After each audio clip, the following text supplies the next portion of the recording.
Hello everyone. Welcome to For Nurses Preparation YouTube channel. I am Neeraj Kumar Kathal. Today is 26th of April 2023. Let's begin today's MCQ session for upcoming AIMS NORCET exam 2023.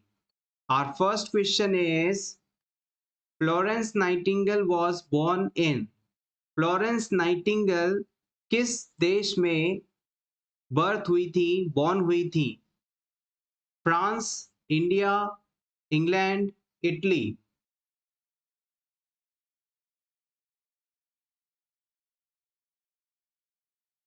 The right answer is option D, Italy. आइए Florence Nightingale से जुड़े कुछ important points को revise कर लेते हैं। यहां से अक्सर क्वेश्चंस पूछे जाते हैं। फ्लोरेंस नाइटिंगेल को हम founder of modern nursing, mother of nursing, father of nursing आदि के नामों से जानते हैं। नोट कर लीजिएगा, फाउंडर ऑफ मॉडर्न नर्सिंग, इसके अलावा फादर ऑफ नर्सिंग, इसके अलावा मदर ऑफ नर्सिंग, इन सभी नामों से जाना जाता है।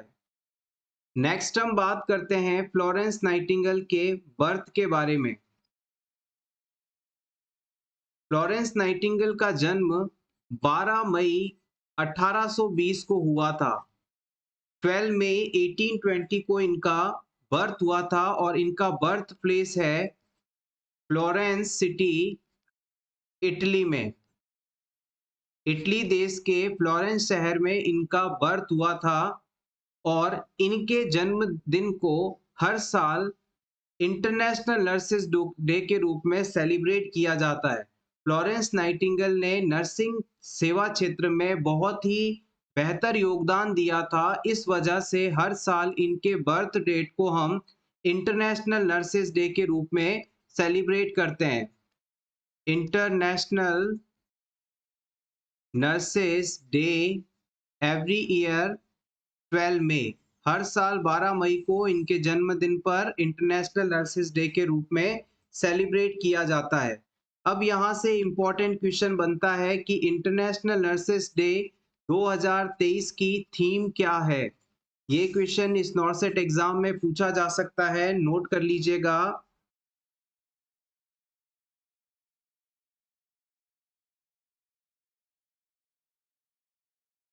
आवर नर्सेस आर फ्यूचर, हमारी नर्सेस हमारा फ्यूचर, ये थीम है 2023 के इंटरनेशनल नर्सेस डे की, जो कि 12 मई को हम सभी सेलिब्रेट करने वाले हैं।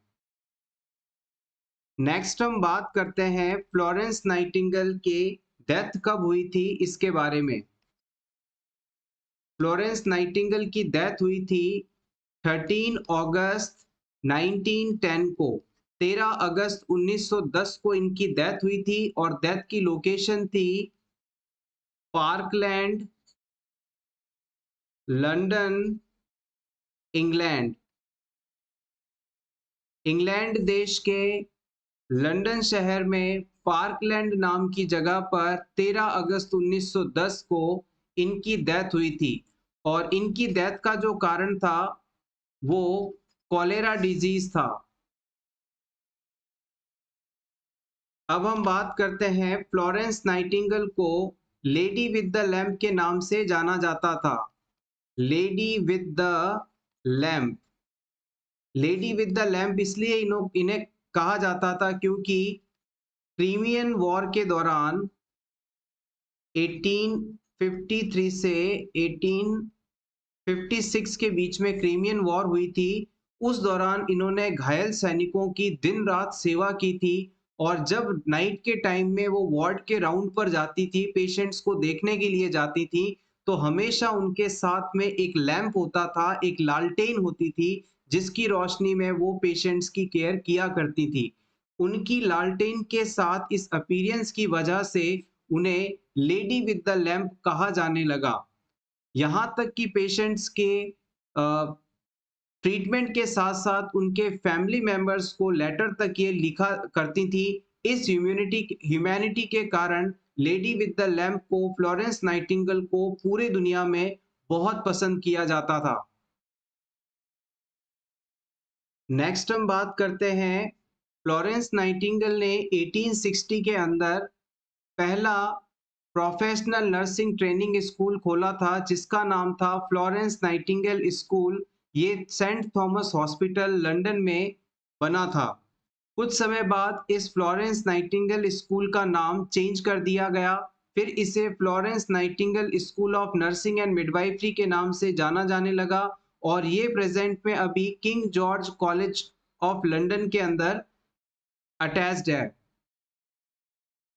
फ्लोरेंस नाइटिंगेल को नर्सिंग क्षेत्र में सेवा के लिए अलग-अलग समय पर अलग-अलग अवार्ड्स दिए गए। फ्लोरेंस नाइटिंगेल को 1883 में रॉयल रेड क्रॉस अवार्ड दिया गया। 1904 के अंदर lady of grace of order of Saint John award दिया गया। 1907 में order of merit and honorary freedom of the city of London के अवार्ड से इन्हें सम्मानित किया गया था। फ्लोरेंस नाइटिंगेल ने मॉडर्न थ्योरी ऑफ नर्सिंग दिया, साइंटिफिक थ्योरी ऑफ नर्सिंग दिया और इन्होंने पायनियरिंग मॉडर्न नर्सिंग थ्योरी दी थी। एनवायरनमेंट थ्योरी भी नर्सिस फ्लोरेंस नाइटिंगेल के द्वारा ही दी गई थी जो कि 1860 में दी गई थी। इसके अलावा प्रीवियस एम्स एग्जाम में पूछा गया था कि फर्स्ट नर्सिंग थ्योरिस्ट कौन थे, तो आप बता सकते हैं फ्लोरेंस नाइटिंगेल। ये सभी क्वेश्चंस यहाँ से फ्रीक्वेंटली पूछे जाते हैं। होपफुली अब आप इन्हें गलत नहीं करेंगे। Next question is, what is the average GFR of an adult? किसी अडल्ट का एवरेज GFR कितना होता है? ग्लोमेरुलस फिल्ट्रेशन रेट कितना होता है? 10 ml पर डे, 125 ml पर minute, 1500 ml per day, 1 ml per minute.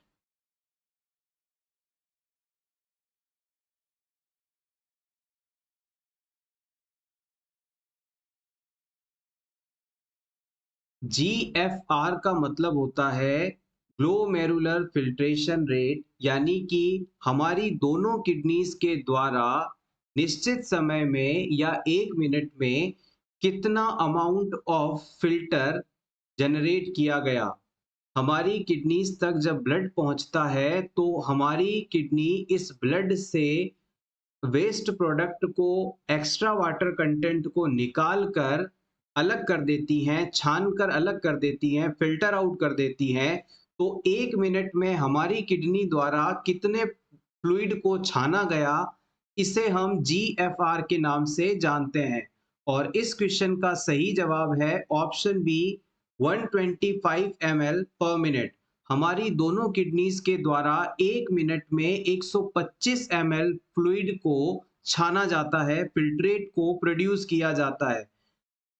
अगर आपसे अमाउंट लीटर्स में पूछ लिया जाए तो आप बता सकते हैं कि एक दिन के अंदर दोनों किडनीज के द्वारा 180 लीटर फिल्ट्रेट बनाया जाता है।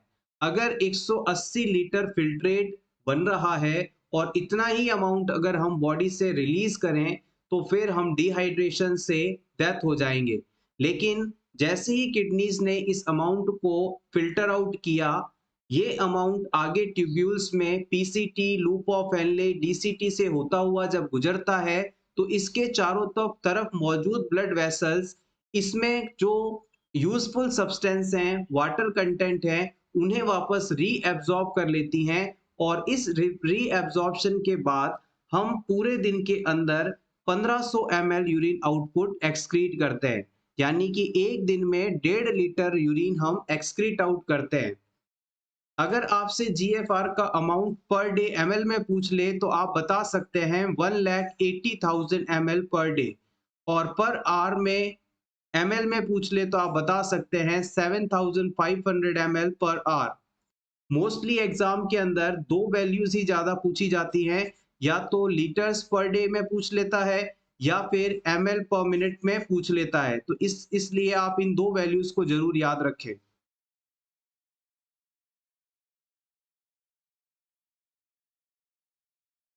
Question is, a client is admitted to the hospital with a diagnosis of right lower lobe pneumonia.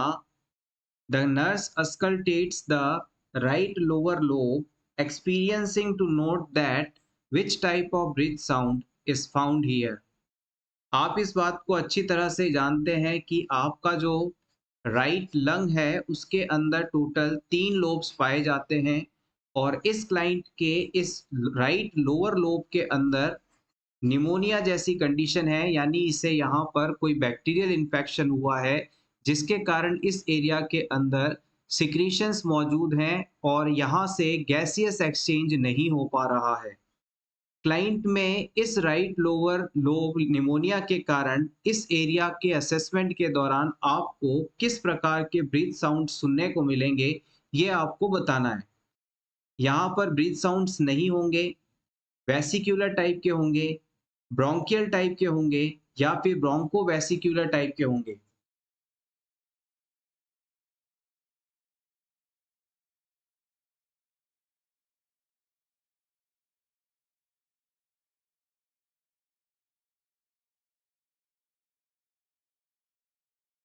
The right answer is option C, bronchial breath sounds.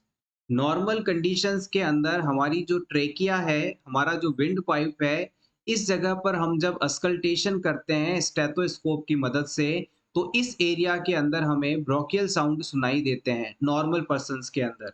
लेकिन अगर क्लाइंट को एबनॉर्मलिटी है, pneumonia जैसी condition है, तो अफेक्टेड लंग्स के lobe के अंदर कंसोलिडेटेड एरियाज के अंदर जो साउंड प्रोड्यूस होंगे वो पेरिफेरी की तरफ सेंड किए जाते हैं और इसकी वजह से क्लाइंट में इस जगह पर अस्कल्टेशन के दौरान ब्रोंकियल साउंड सुनाई देंगे। तो याद रखिएगा, इन्फेक्टेड निमोनिया वाले लोब का अस्कल्टेशन करने पर हमें ब्रोंकियल साउंड सुनाई देंगे, ब्रोंकियल साउंड सुनाई देंगे। इसके अलावा इस हिस्से में फ्लूइड की प्रेजेंस है, तो यहाँ पर आप जब अस्कल्टेट करेंगे तो ब्रोंकियल साउंड के अलावा क्रैकल साउंड भी यहाँ पर सुनने को मिलेगा। क्रैकल साउंड का सिंपल मीनिंग है पानी के बुलबुलों के फूटने जैसी आवाज का सुनाई देना। Next question, the clinic nurse prepared to develop a diabetic teaching program to meet the client needs. The nurse should take which action first?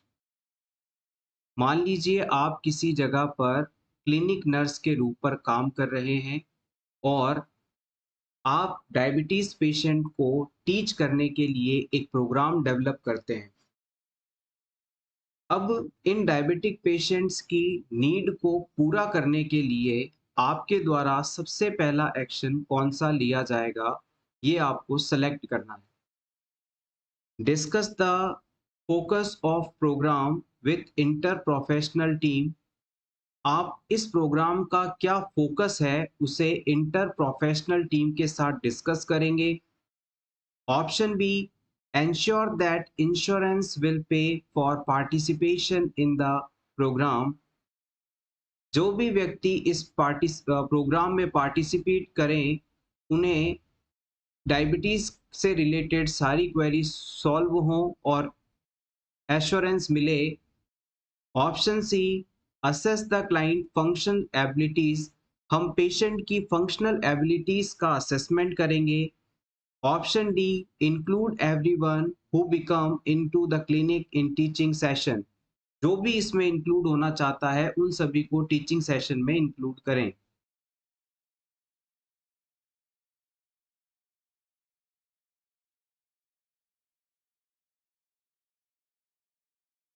Question को समझिएगा तो आप इस चीज का आंसर बड़े ही आसानी से दे पाएंगे।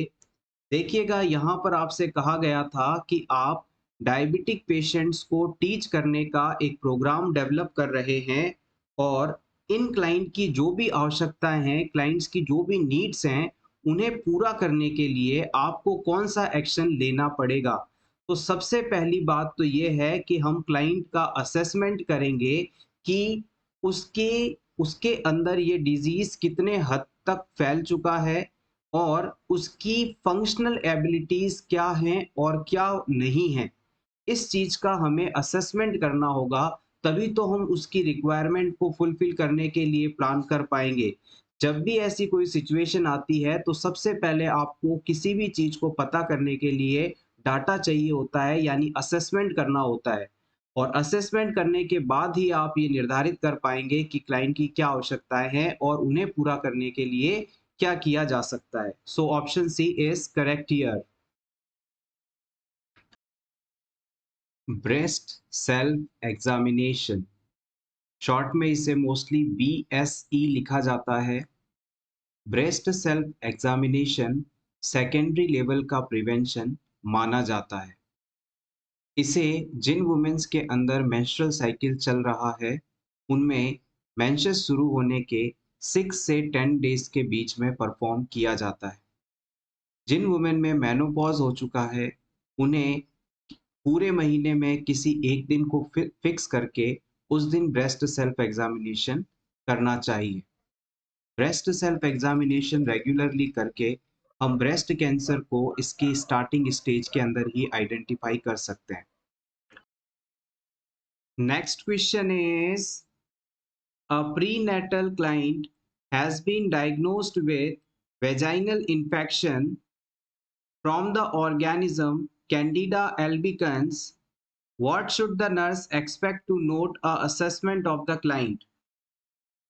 एक प्रेग्नेंट वुमेन जिसे कैंडिडा एल्बिकन्स के द्वारा वेजाइनल इन्फेक्शन हो जाता है, इस इन्फेक्शन के बाद इस वुमेन में आपको असेसमेंट के दौरान इन चारों में से कौन सी फाइंडिंग देखने को मिलेगी? कैंडिडा एल्बिकन्स एक फंगल इन्फेक्शन है। Options are pain, itching and vaginal discharge, absence of any observable signs, costovertebral angle pain, proteinuria, hematuria, hypertension.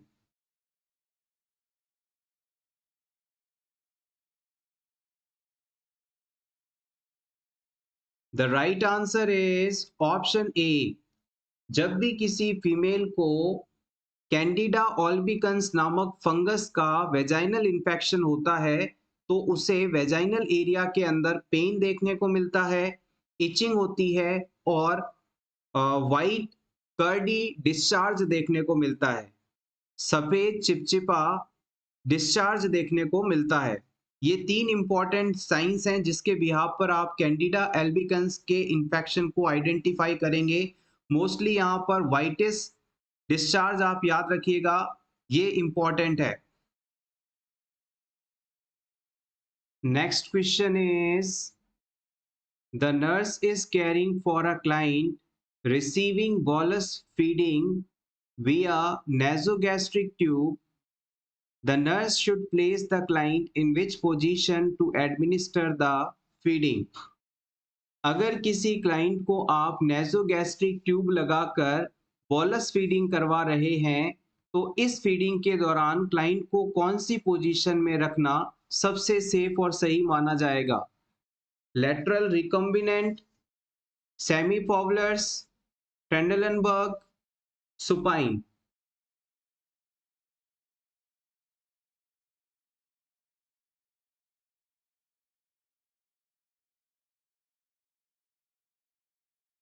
The right answer is option B, semi Fowler's position.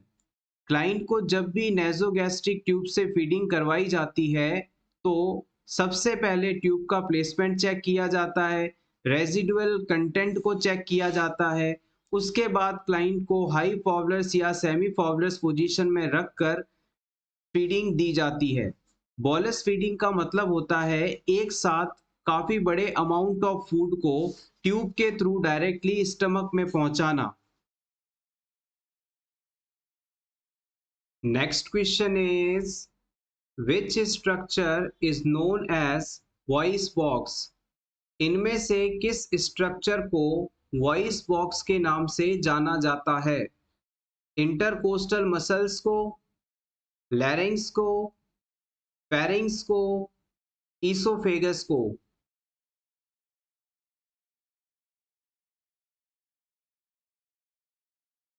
Option B is absolutely correct. हमारे neck में top area पर पाई जाने वाली structure लैरिंग्स है और इसे हम voice box के नाम से भी जानते हैं, क्योंकि लैरिंग्स ही हमारी वॉइस प्रोडक्शन के लिए रिस्पॉन्सिबल ऑर्गन माना जाता है। इसके अलावा लैरिंग्स रेस्पिरेशन के लिए रूट प्रोवाइड करता है और फूड एस्पायरेशन से प्रिवेंट करता है। इंटरकोस्टल मसल्स का मतलब होता है कि रिब्स के बीच में पाए जाने वाले मसल्स और इनकी कुल संख्या 11 होती है। ईसोफेगस को हम फूड पाइप के नाम से जानते हैं, जिसकी कुल लंबाई 25 सेंटीमीटर होती है और डायमीटर 2.5 सेंटीमीटर होता है। ये माउथ को इस स्टमक से कनेक्ट करने का काम करती है। Hollow muscular tube like structure होती है। Next question is the nurse who has been closely monitoring a child who has been exhibiting decorticate posturing notes that the child suddenly exhibit decelerate posturing. The nurse interpret that this change in the client's position indicate what? आपके पास hospital में एक छोटा बच्चा आया, एक child आया। ये बच्चा जब आपके पास आया तो इस बच्चे ने डीकॉर्टिकेट फ्लेक्शन पोजीशन अपना रखी थी, यानी कि जैसे कि मान लीजिए ये छोटा बच्चा है जो कि लेटा हुआ है और इसने अपने हाथों को अपने चेस्ट एरिया पर इस प्रकार से फोल्ड कर रखा है। इस प्रकार की पोजीशनिंग को हम डीकॉर्टिकेट पोस्चरिंग के नाम से जानते हैं। इसमें बेसिकली एल्बोस का फ्लेक्शन देखने को मिलता है। सिंपली कहें तो पेशेंट अपने हाथों को चेस्ट एरिया के पास रखता है। अब ये बच्चा अचानक से अपनी पोजीशन को चेंज करता है।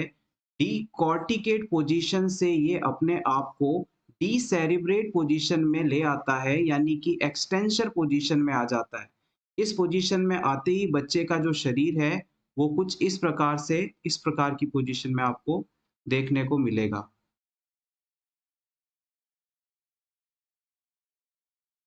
अब बच्चे ने अपने हाथों को बिल्कुल कमर के पास ले आया है।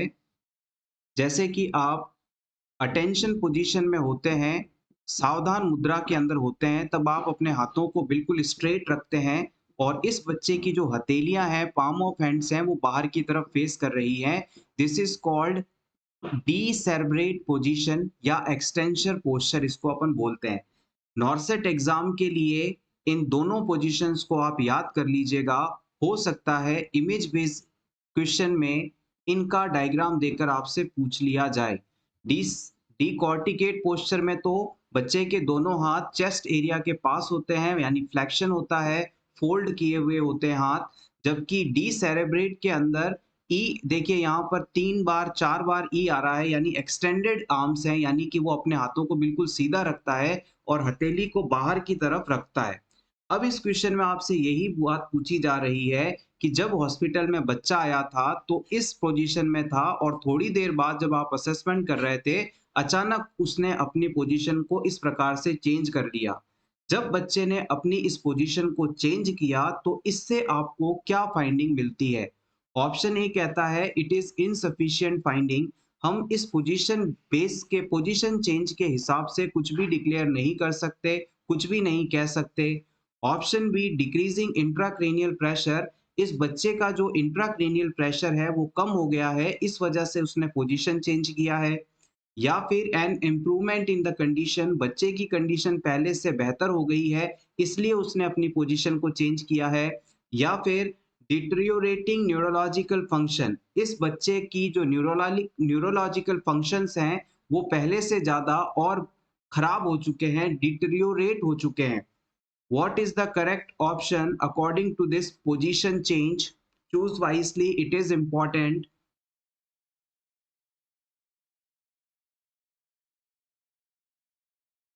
यस एग्जैक्टली, आप बिल्कुल सही हैं। यहाँ पर ऑप्शन डी को करेक्ट माना जाएगा। बच्चे ने अपनी पोजीशन को डीकॉर्टिकेट से डीसेरेब्रेट में चेंज किया। इसका मतलब है कि बच्चे की कंडीशन पहले से ज़्यादा और ज़्यादा खराब हो चुकी है, यानी कि उसमें न्यूरोलॉजिकल फंक्शन और ज़्यादा कमज़ोर हो चुके हैं। ये फाइंडिंग हमें यहाँ से देखने को मिलेंगी। अगर आप इसके बारे में कुछ पॉइंट्स लिखना चाहें तो यहाँ पर आप नोट कर सकते हैं। पहले लिखिएगा डीकॉर्टिकेट पोस्चरिंग। डीकॉर्टिकेट पोस्चरिंग को आप फ्लेक्शन के नाम से सिंपली याद रखिएगा, यानी इसमें हाथ जो होते हैं फोल्ड होते हैं, एफ से फ्लेक्शन, एफ से फोल्ड किए हुए, यानी हाथ चेस्ट एरिया के पास, छाती के पास फोल्ड किए हुए रहते हैं। और ये पोस्चर कब देखने को मिलता है? जब बच्चे के सेरिब्रल कॉर्टेक्स में ट्रॉमा हो। Trauma in cerebral cortex, trauma in cerebral cortex area। और इसके बाद हम सेकंड की बात करते हैं, डीसेरेब्रेट पोस्चरिंग। डीसेरेब्रेट पोस्चरिंग ये बेसिकली एक्सटेंशन है, यानी कि बच्चा अपने हाथों को सीधा रखता है, सावधान की मुद्रा में होता है, अटेंशन पोजीशन में होता है, और पाम्स जो होते हैं बाहर की तरफ फेस होते हैं, किए हुए होते हैं। और ये कंडीशन कब होती है? जब बच्चे के या पर्सन के ब्रेन स्टेम में ट्रॉमा हो जाए। ट्रॉमा इन ब्रेन स्टेम, इस चीज को याद रखिएगा, इसे बिल्कुल नोट कर लीजिए या इसका स्क्रीनशॉट ले लीजिएगा। बड़े लंबे क्वेश्चन को फॉर्म करके इस छोटी सी चीज को नॉर्सेट एग्जाम आपसे पूछ सकता है। सिंपली कहें तो अगर बच्चे के सेरेब्रल कॉर्टेक्स के अंदर ट्रॉमा हो जाए तो हमेशा पोजीशन जो है फ्लेक्शन वाली होगी, कॉर्टिकेट वाली होगी। अगर बच्चे के ब्रेन स्टेम के अंदर ट्रॉमा हो जाए तो डीसेरेब्रेट पोजीशन देखने को मिलेगी, यानी एक्सटेंशन वाली पोजीशन देखने को मिलेगी। और अगर बच्चे की जो पोजीशन है वो डीकॉर्टिकेट से डी सेरिब्रेट में कन्वर्ट हो जाती है, तो इसका मतलब है कि कंडीशन बहुत ज्यादा खराब हो चुकी है। Next question is, a client has had a nasointestinal tube in place for 24 hours. Which assessment finding indicates that the tube is properly located in the intestine? किसी पेशेंट में 24 घंटे के लिए नेसो इंटेस्टाइनल ट्यूब लगाई गई है। इस पेशेंट में ये ट्यूब सही जगह पर लगी है, इस चीज को कंफर्म करने के लिए कौन सी फाइंडिंग देखी जा सकती है? Option A, bowel sounds are absent. Option B, the abdominal x-ray indicate the end of tube is above the pylorus. Option C, aspirate from the tube has pH of 7.2. The client denies being nauseous.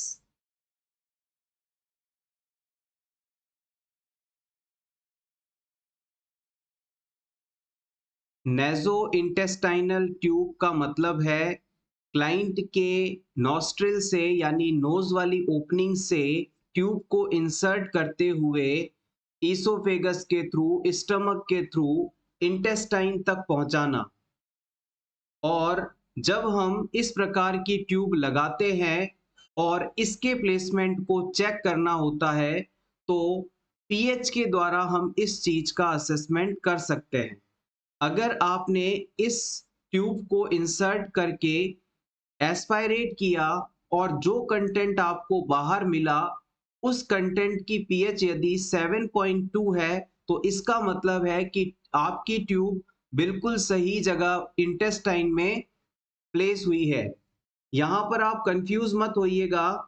अगर आपसे पूछ लिया जाए कि stomach की pH कितनी होती है, स्टमक या गैस्ट्रिक एरिया की पीएच कितनी होती है, तो आप बताएंगे 1 से 3। ये हाईली एसिडिक होती है क्योंकि यहाँ पर फूड को डाइजेस्ट करने के लिए HCl हाइड्रोक्लोरिक एसिड जैसे सब्सटेंसेस रिलीज होते रहते हैं। लेकिन अगर आपसे पूछ लिया जाए कि इंटेस्टाइन की पीएच कितनी होती है, तो आप बताएंगे ये मोर देन 7 होती है, यानी 7 से ज्यादा होती है, क्योंकि यहाँ पर बाइकार्बोनेट आयन की प्रेजेंस ज्यादा होती है।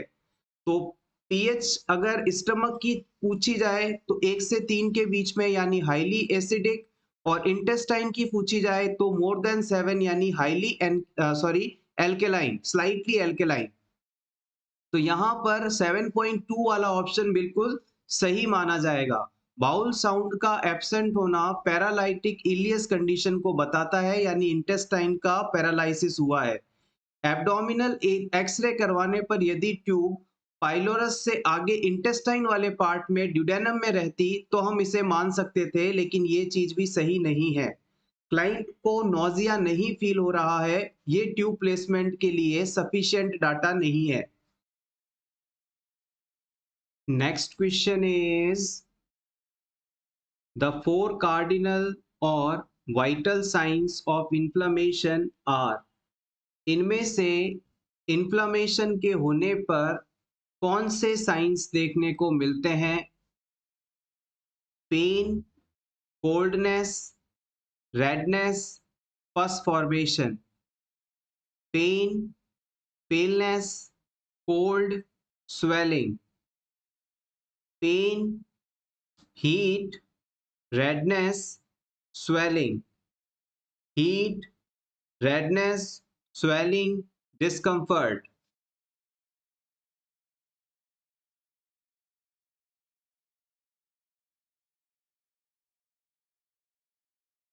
The right answer is option C. Cardinal या वाइटल साइंस का मतलब होता है ऐसे विशेष कैरेक्टरिस्टिक्स जो कि अगर पाए जाते हैं तो वो उस पर्टिकुलर चीज के बारे में बताते हैं जो कि इससे 100% संबंधित है। जैसे कि मान लीजिए किसी क्लाइंट में किसी बॉडी पार्ट के अंदर पेन है, टच करने पर वहां आसपास की स्किन की तुलना में हीट महसूस हो रही है, एरिया रेड दिखाई दे रहा है, और वहां पर सूजन भी है, स्वेलिंग भी है। तो ये चारों चीजें अगर कहीं मौजूद हैं तो हम इस क्लाइंट में इन्फ्लेमेशन हुआ है ऐसा कह सकते हैं। Pain, heat, redness and swelling equals to finding of inflammation. Next हम बात करेंगे एडिमा के क्लासिफिकेशन की। एडिमा को हम अलग अलग ग्रेड्स में क्लासिफाई कर सकते हैं। जैसे कि मान लीजिए किसी पर्सन के अंदर लोअर एक्सट्रीमिटी में एंकल एरिया में एडिमा मौजूद है, पैर के टखने वाले एरिया में सूजन मौजूद है। अब इसे क्लासिफाई करने के लिए आपको अपनी एक फिंगर को इस एरिया में प्रेस करना होगा, और आपकी फिंगर के प्रेशर के कारण उस एरिया में कितना गड्ढा बनता है, पिट बनता है, उसके बिहाफ पर हम एडिमा को क्लासिफाई करेंगे। अगर बॉडी में एडिमा मौजूद नहीं है तो ये ग्रेड 0 से डिनोट किया जाएगा। अगर आपने एडिमा वाले हिस्से पर प्रेशर दिया, फिंगर को प्रेस किया, और वहां पर अगर 2 mm का गड्ढा बन गया और ये गड्ढा फिंगर हटाते ही तुरंत डिसअपियर हो गया, तो इसे आप ग्रेड 1 कहेंगे।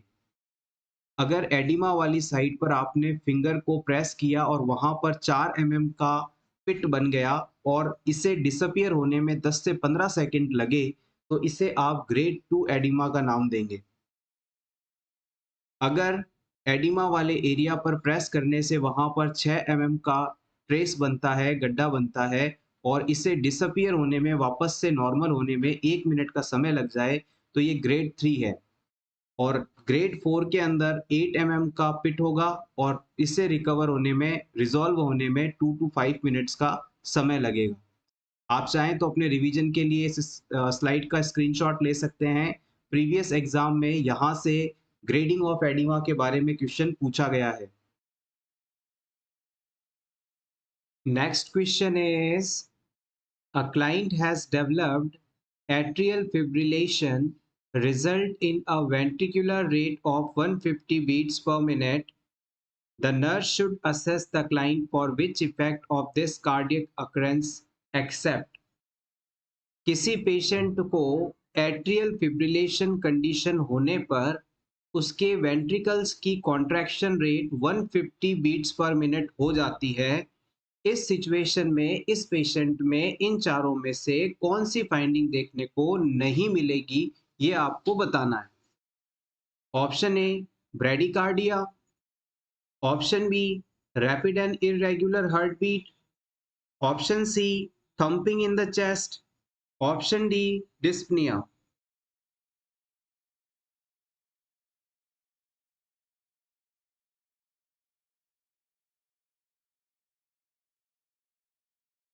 The right answer is option A.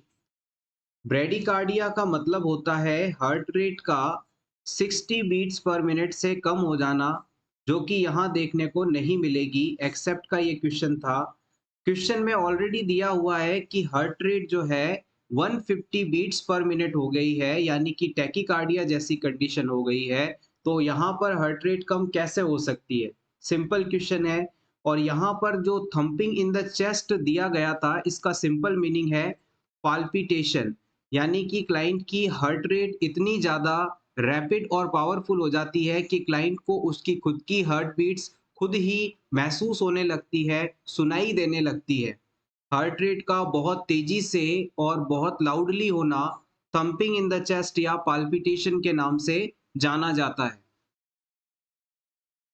Next question is one of the commonest cyanotic types of congenital heart disease in children is।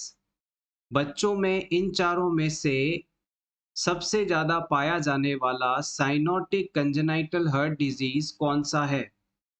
Option A TOF, tetralogy of Fallot, option B transposition of great arteries, coarctation of aorta, Ebstein anomaly.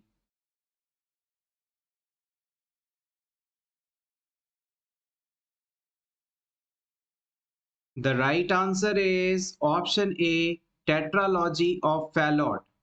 आइए जान लेते हैं कि इस tetralogy of Fallot में किन किन conditions को इंक्लूड किया जाता है। टेट्रालॉजी ऑफ फैलोट के अंदर नाम से ही हमें पता चलता है कि 4 हार्ट डिफेक्ट्स हैं जो कि कंजेनाइटली बच्चे में मौजूद रहते हैं।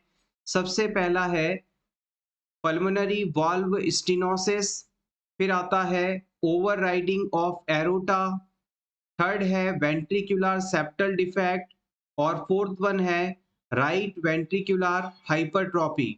इन चारों डिफेक्ट्स को याद रखने के लिए आप पावर टर्म को याद रख सकते हैं, पावर टर्म को याद रख सकते हैं, POVR। P for pulmonary valve stenosis, O for overriding of aorta, V for ventricular septal defect and R for right ventricular hypertrophy. आप चाहें तो अपने रिवीजन के लिए इस स्लाइड का स्क्रीनशॉट ले लें। Next question is in case of accident what would you first examine. अगर कोई एक्सीडेंटल केस हॉस्पिटल में आता है तो सबसे पहले इसमें आप किस चीज का असेसमेंट करेंगे? पेटेंट एयरवे का, हेमरेज का, फ्रैक्चर का, या पॉसिबल हेड इंजरी का?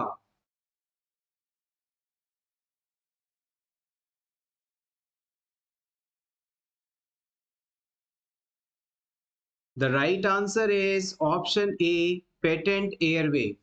किसी भी पेशेंट में सबसे ज्यादा जरूरी चीज है, हाईएस्ट प्रायोरिटी वाली चीज है एयरवे का पेटेंट रहना, यानी उसका एयरवे खुला रहना ताकि उसकी सांसें चलती रहें, गैसियस एक्सचेंज होता रहे। This is the top highest priority. किसी भी सिचुएशन में एग्जामिनर आपको डाल दे और पूछे कि हाईएस्ट प्रायोरिटी क्या है, वहां पर यदि आपको एयरवे मैनेजमेंट दिखाई देता है, पेटेंट एयरवे दिखाई देता है, या मैनेज रेस्पिरेशन दिखाई देता है, तो आप इसे सेलेक्ट कर दें। 100% ये हाईएस्ट ही माना जाएगा, आपका क्वेश्चन गलत नहीं होगा। सांस रहेगी तो पेशेंट की जान रहेगी। Next question is, a client in labor has a diagnosis of sickle cell anemia. Which action will the nurse take to assist in prevention the client from experiencing sickling crisis during labor? Sickle cell anaemia के बारे में आप सभी लोग अच्छी तरह से जानते हैं। जैसे कि मान लीजिए ये किसी क्लाइंट की रेड ब्लड कार्पसल है, आरबीसी है।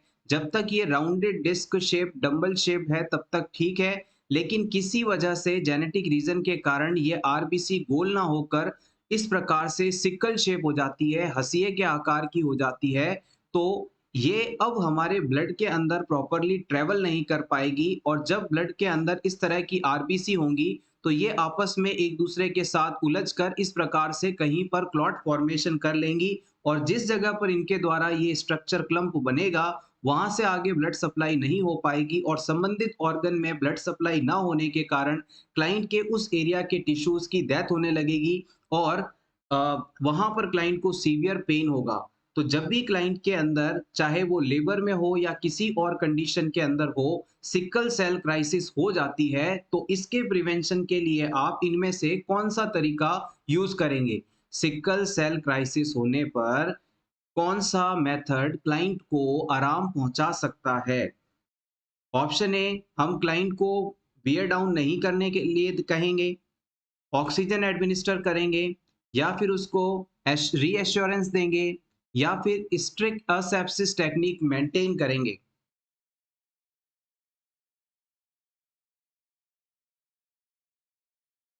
The right answer is option B.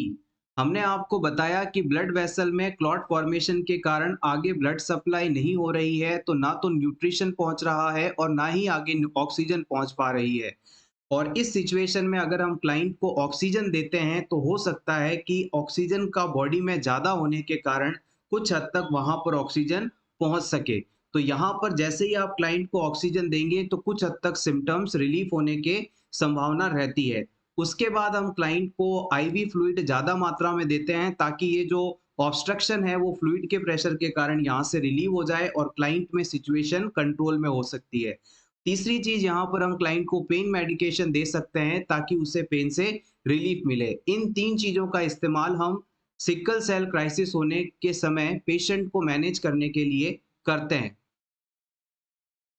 Next question is, a child is admitted to the paediatric unit with a diagnosis of celiac disease.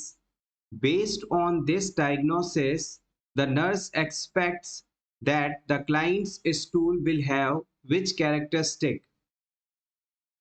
एक बच्चा जिसे सीलियक डिजीज है, इस बच्चे के स्टूल का असेसमेंट करने पर आपको कौन सी फाइंडिंग देखने को मिलेगी? अनयूजुअली हार्ड होगा, डार्क इन कलर होगा, माल ऑर्डरस होगा, या फिर एबनॉर्मली स्मॉल इन अमाउंट होगा?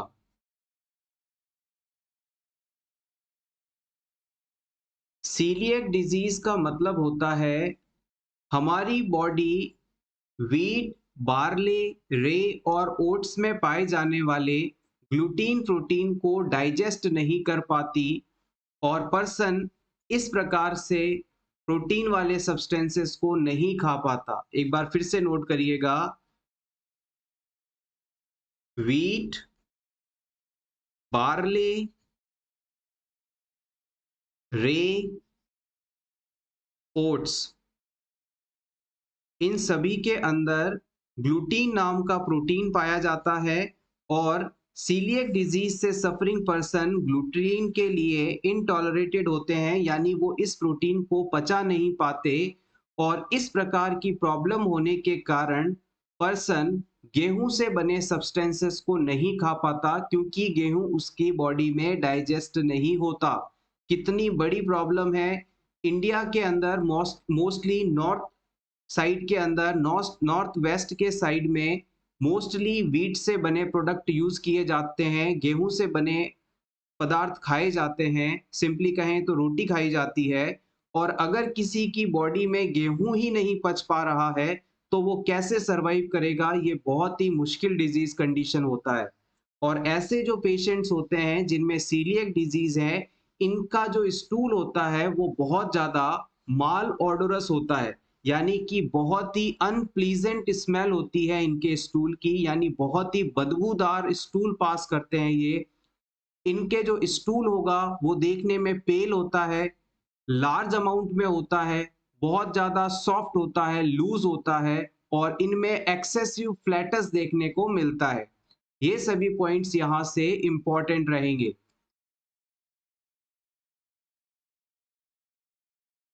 Next question is length of trachea is about.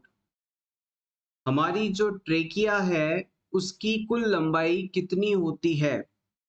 2 से 4 सेंटीमीटर, 25 से 30 सेंटीमीटर, 10 से 12 सेंटीमीटर, या 40 से 45 सेंटीमीटर्स?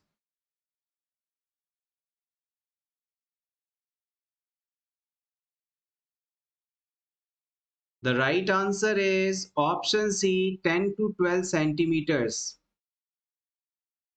ट्रेकिया, ये डायग्राम देखिए, यहाँ पर ट्रेकिया का स्ट्रक्चर हाईलाइट कर रहा हूं मैं ग्रीन कलर से। ट्रेकिया की कुल लंबाई 10 से 12 सेंटीमीटर के बीच होती है, और इसे हम विंड पाइप के नाम से भी जानते हैं। ट्रेकिया के थ्रू होते हुए ही एयर हमारे लंग्स में पहुंचती है। ट्रेकिया जिस जगह पर डिवाइड होकर दो में बंटती है उसे कैरिना पॉइंट कहा जाता है। ट्रेकिया आगे जाकर दो में डिवाइड होती है और इन दोनों स्ट्रक्चर्स को ब्रोंकस कहते हैं, और डिवीजन पॉइंट कैरिना कहलाता है। इस ट्रेकिया के अंदर 16 से 20 सी शेप स्ट्रक्चर्स पाई जाती हैं। सी आकार के 16 से 20 संख्या में छल्ले पाए जाते हैं जो ट्रेकिया को सिकुड़ने से बचाते हैं, कोलैप्स होने से बचाते हैं।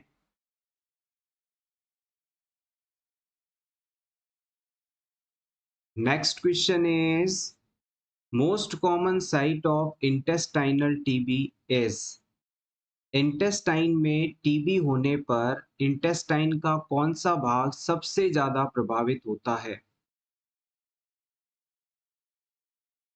The right answer is ilium. Most common site of intestinal TB is ilium.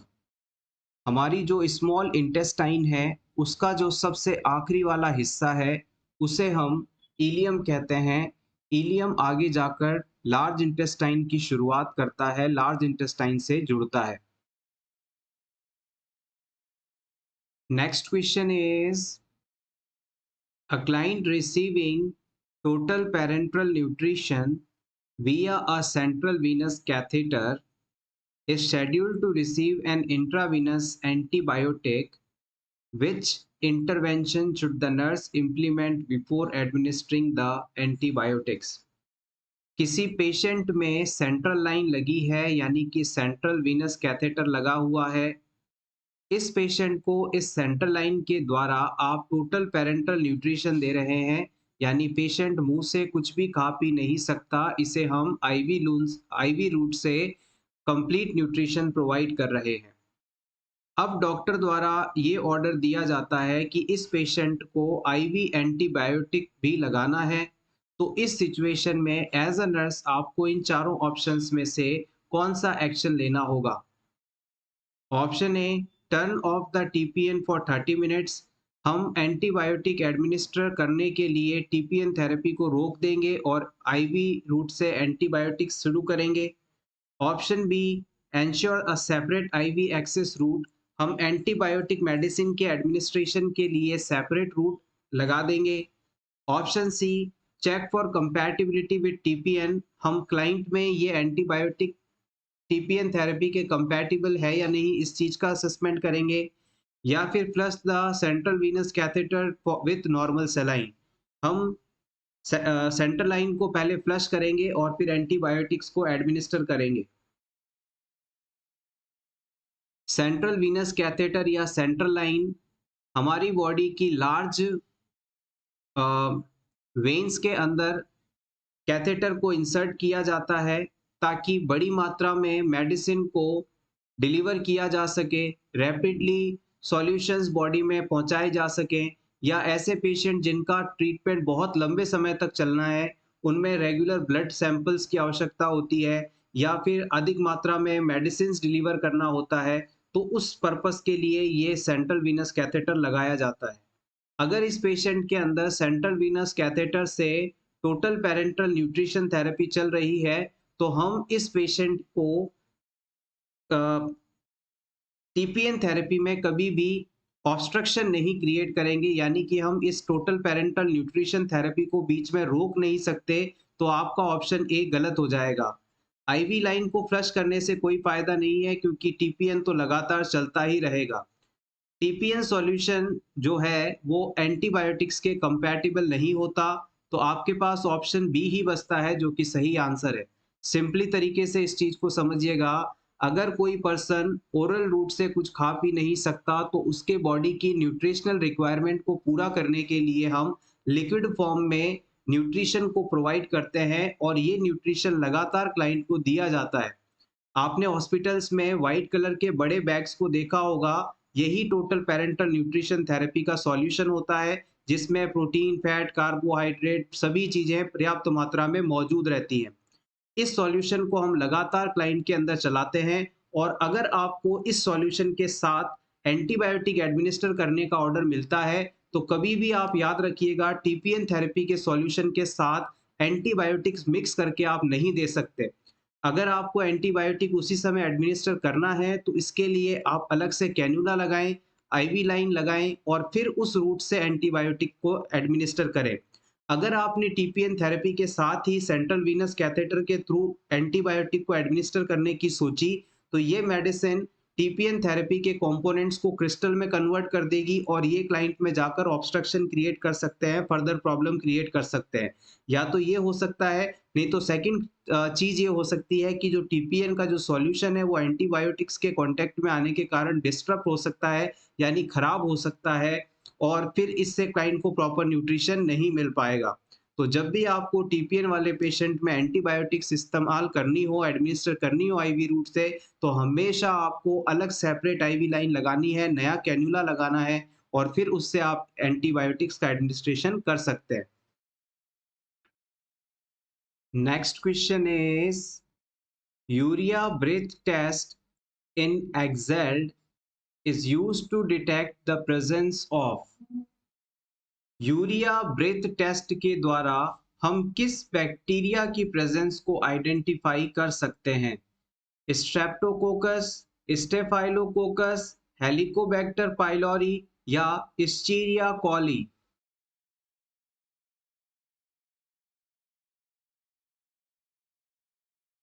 The right answer is option C, Helicobacter pylori.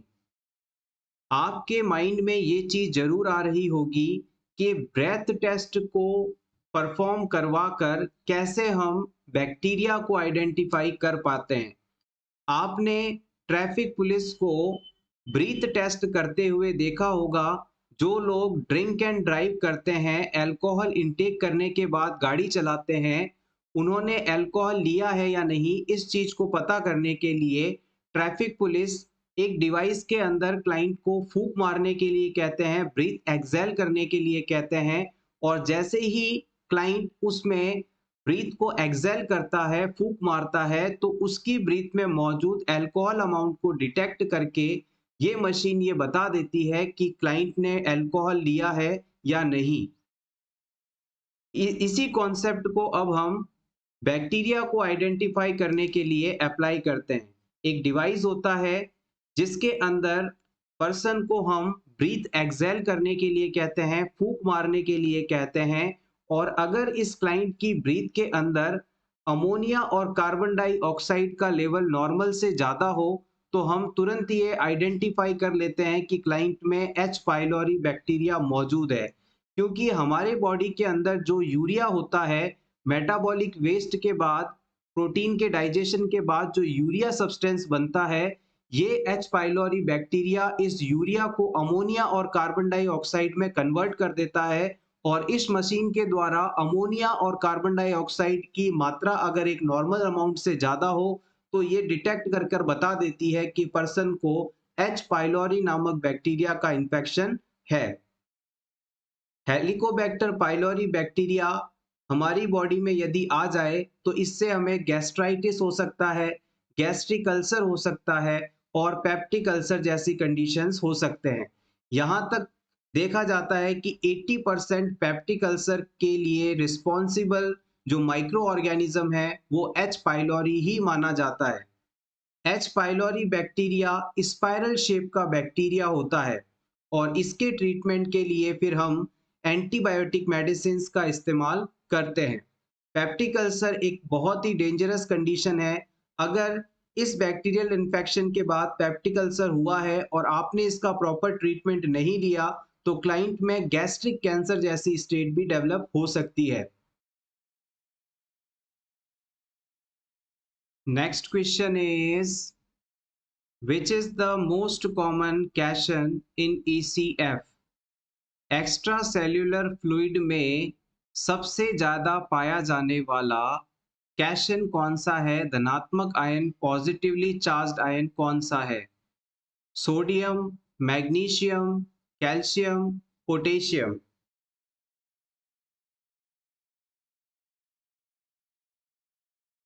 Important question, previous exam में इसे पूछा गया है। Yes, exactly, option A is correct here. देखिएगा, दो चीजें exam में पूछी जाती हैं, एक तो इंट्रा सेल्यूलर फ्लूइड में से और दूसरा एक्स्ट्रा सेल्यूलर फ्लूइड में से और इंट्रा सेल्यूलर फ्लूइड में से।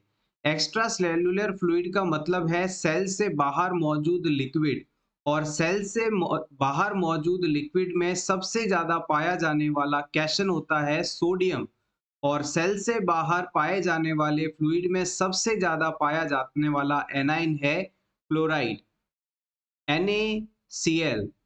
आपने सोडियम क्लोराइड यानी नमक का इस्तेमाल किया है घरों में, तो सोडियम क्लोराइड से इसे याद रखिएगा। दोनों ही सेल से बाहर पाए जाने वाले मेजर कैशन और एनाइन हैं। इसके बाद हम बात करते हैं सेल के अंदर पाए जाने वाले मेजर कैशन और एनाइन की। इंट्रासेल्यूलर फ्लूइड में सबसे ज्यादा पाया जाने वाला कैशन है पोटेशियम, और सबसे ज्यादा पाया जाने वाला एनाइन है PO4- यानी फॉस्फोरस। होपफुली अब आप इस चीज में कंफ्यूज नहीं होंगे। Take screenshot for your revision.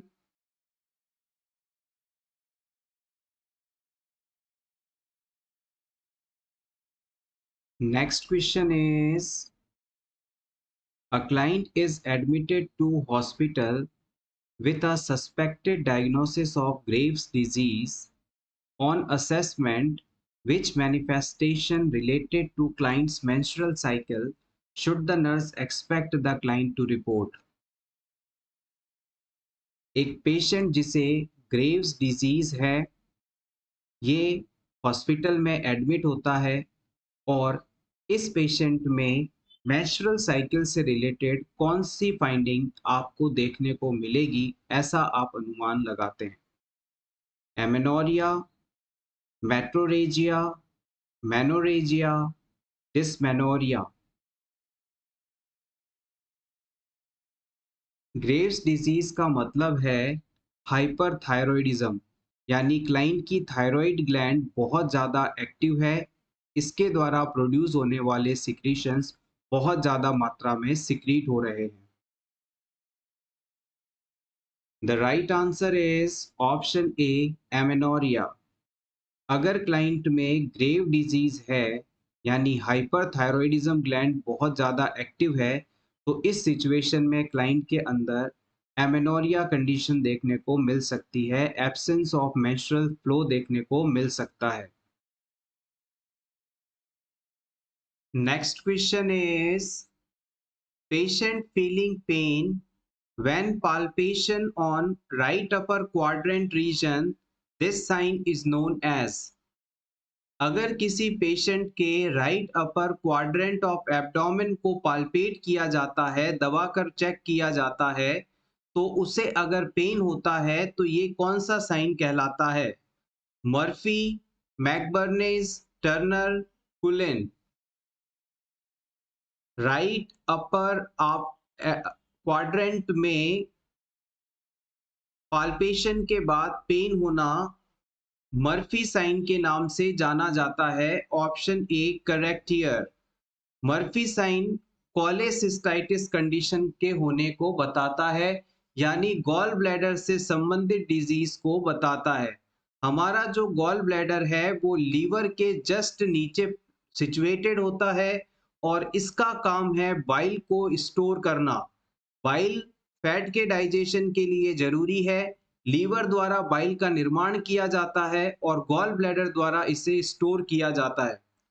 मैकबर्नेस sign का मतलब है मैकबर्नेस पॉइंट पर पाल्पेशन के दौरान क्लाइंट को पेन होना, जो कि लोअर राइट एब्डोमेन क्वाड्रेंट में सिचुएटेड होता है और ये अपेंडिसाइटिस डिजीज के होने को बताता है। पैंक्रियाटाइटिस का मतलब है पैंक्रियाज में इन्फ्लेमेशन का होना और इस कंडीशन के होने पर टर्नर साइन और कुलेन साइन देखने को मिलते हैं। कुलेन साइन का मतलब है अम्बिलिकस के चारों तरफ ब्लूइश डिस्कलरेशन हो जाना, यानी नाभि के चारों तरफ नीला निशान पड़ जाना। और टर्नर साइन का मतलब होता है कमर वाले हिस्से में फ्लैंक एरिया में ब्लूइश डिस्कलरेशन का हो जाना, यानी कि जिस जगह पर आप जब अपने हाथों को कमर पर रखकर खड़े होते हैं वो फ्लैंक एरिया है, इस एरिया का नीला पड़ जाना टर्नर साइन के नाम से जाना जाता है। टर्नर कुलेन, कुलेन में अम्बिलिकस एरिया डिस्कलर होगी और टर्नर में फ्लैंक एरिया, और दोनों ही पैंक्रियाटाइटिस डिजीज की कंडीशन को होने को बताते हैं। Next question, the nurse is caring for a client with a terminal condition who is dying. Which respiratory assessment finding should indicate to the nurse that death is imminent? Except एक patient किसी ऐसी बीमारी से ग्रसित है जिसे ठीक नहीं किया जा सकता, यानी कि क्लाइंट की डेथ होना अब निश्चित है इस टर्मिनल इलनेस के कारण। अब इस पेशेंट में उस रेस्पिरेटरी असेसमेंट फाइंडिंग को आप पता करें, सेलेक्ट करें, जो कि इस पेशेंट की डेथ होने ही वाली है इस चीज को ना बताती हो। यस एग्जैक्टली, क्लाइंट की डेथ होने से पहले किस प्रकार की रेस्पिरेटरी फाइंडिंग नहीं देखने को मिलेगी ये आपको बताना है। एक्सेप्ट का क्वेश्चन है जी, ध्यान रखिएगा। क्या ये कॉस्मोल्स रेस्पिरेशन है, साइनोसिस है, इरेगुलर रेस्पिरेटरी पैटर्न है, या फिर ब्रेडिकार्डिया है? ब्रेडिकार्डिया की स्पेलिंग मिस्टेक है।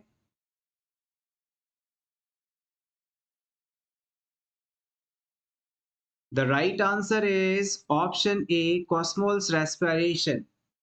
कॉस्मोल्स रेस्पिरेशन भी वैसे तो एक एबनॉर्मल टाइप का ही रेस्पिरेशन है, लेकिन ये कंडीशन।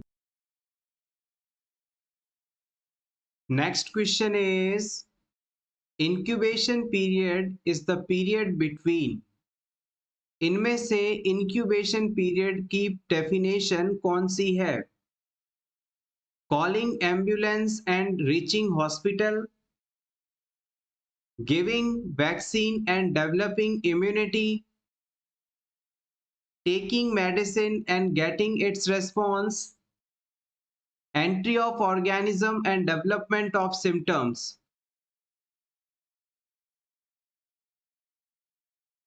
इंक्यूबेशन पीरियड एक बहुत ही बेसिक टर्म है और प्रीवियस एग्जाम में इन्हें पूछा भी गया है। The right answer is option D. हमारे शरीर में किसी भी डिजीज कॉजिंग एजेंट की एंट्री से लेकर उस डिजीज के लक्षणों के आने तक का समय, सिम्टम्स के अपीयर होने तक का समय इंक्यूबेशन पीरियड के रूप में जाना जाता है। शरीर में माइक्रो ऑर्गेनिज्म ने एंट्री ली और इसके बाद इस एंट्री से लेकर डिजीज के पहले सिम्टम्स आने तक के बीच के समय को हम इंक्यूबेशन पीरियड के नाम से जानते हैं, जो कि अलग अलग डिजीज कंडीशंस के लिए अलग अलग होता है। Thank you so much everyone for watching this complete video. अगर आपको आज की ये क्लास अच्छी लगी हो तो प्लीज इसे लाइक कर दीजिएगा और इसी तरह के रेगुलर वीडियोस देखने के लिए for nurses preparation YouTube channel को जरूर सब्सक्राइब करें। Thank you so much once again. Best of luck.